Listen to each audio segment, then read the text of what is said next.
Welcome to my YouTube channel. This is me, Ramesh Kushwaha. I'm your English instructor, and today I'm going to talk about the conditional sentences or if clause, you can say. Conditional sentences में दो clause होते हैं, उसको कह सकते हैं आप if clause और main clause. If clause begins with if, unless, provided that. ये शुरू हो सकते हैं इफ और अनलेस प्रोवाइडेड दैट उस सेंटेंस में जुड़े रहेंगे. Main clause out of if unless provided that, इसमें out of if unless provided that, if unless provided का प्रयोग नहीं होता है. नाउ अब लोग हम बात करेंगे कुछ स्ट्रक्चर इसी से जुड़े हुए. Structure of conditional sentences. Structure number 1, पहला स्ट्रक्चर हम लोग देखेंगे जिसमें हम लोग बात कर रहे हैं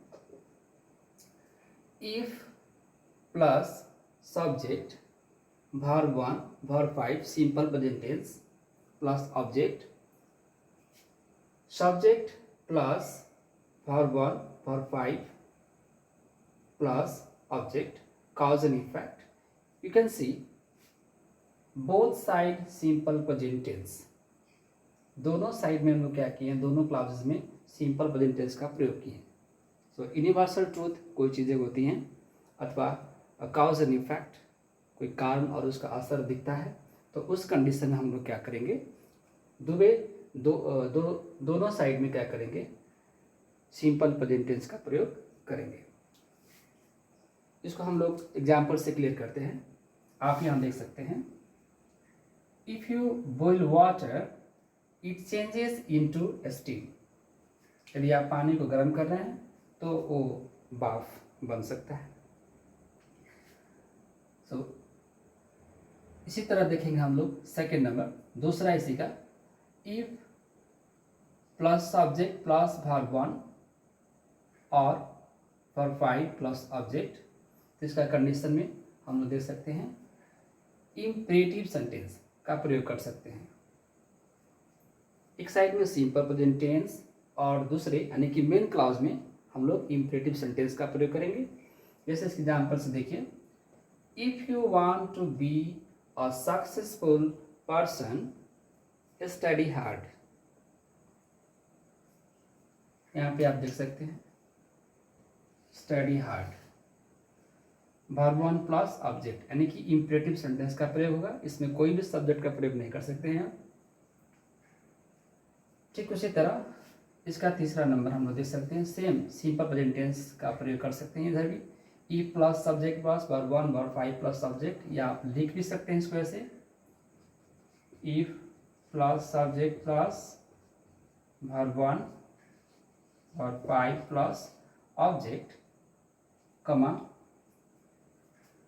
subject plus shall will can may might plus verb 1 का प्रयोग कर सकते हैं. आप इसमें से कोई भी एक ठो होगा प्रयोग और उसके बाद में वर्ब 1 का यूज कर सकते हैं. इसको देखिए एग्जाम्पल से if you call her.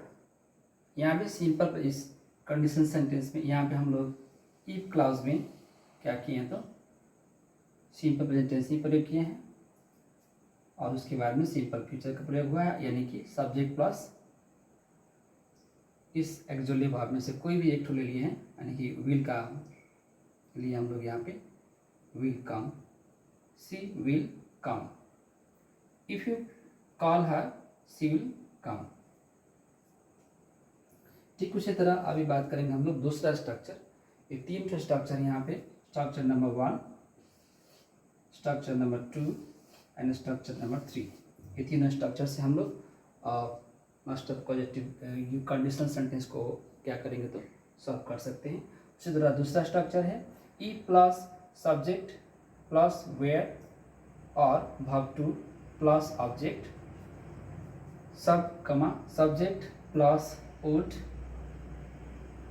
could might should verb 1 plus object.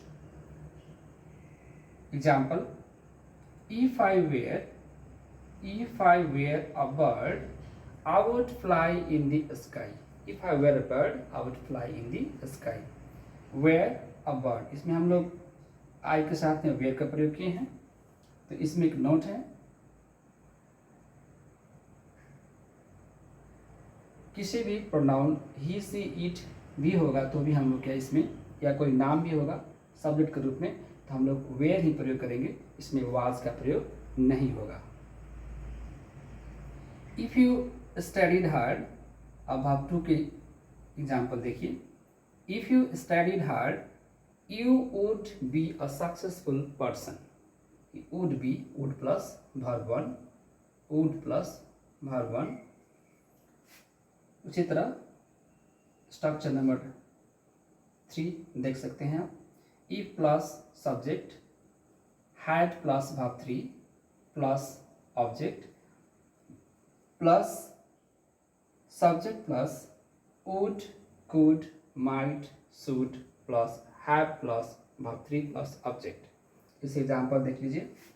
If you had studied, if you had studied hard you would have passed the exam. So these are the structures.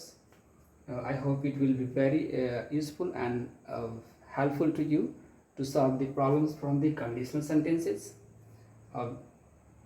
Conditional sentence को solve करने के लिए ये structure काफ़ी useful साबित होंगे यदि आप इसका यूज करते हैं तो। And we'll talk about that. हम लोग और भी सब वीडियो बनाएंगे, दूसरी वीडियो में देख सकते हैं इसको। Thank you very much for watching and don't forget to subscribe and like. Thank you.